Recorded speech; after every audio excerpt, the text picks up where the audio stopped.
प्रचाराच्या शेवटच्या दिवशी माजी गृहमंत्री अनिल देशमुख हे प्रचार सभा आटपून नागपूरकडे येत असताना काटोलच्या आधी पारडशिंगाजवळ बेलफाटा आहे त्या ठिकाणी त्यांच्या गाडीवर अज्ञातांनी दगडफेक केली आणि आपण या ठिकाणी बघू शकतो त्यांची गाडी, या गाडीवर एवढा मोठा दगड जो आहे तो पडलेला आहे आणि त्या काच जी आहे ती काच या ठिकाणी फुटल्याचं चित्र पाहायला मिळते। याच गाडीमध्ये अनिल देशमुख बसलेले होते आणि अशा प्रकारे अज्ञातांकडून हा हल्ला जो आहे तो या ठिकाणी करण्यात आलेला आहे।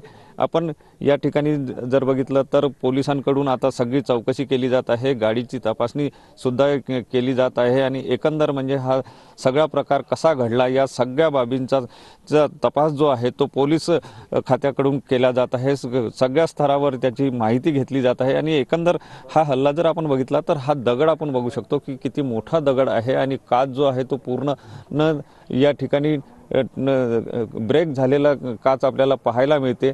याच गाडीमध्ये अनिल देशमुख होते आणि एकंदर म्हणजे जे या हल्ल्यानंतर एक वेगळ्या प्रकारचं वातावरण जे आहे ते निर्माण झाल्याचं चित्र सुद्धा आपल्याला पाहायला मिळते आहे।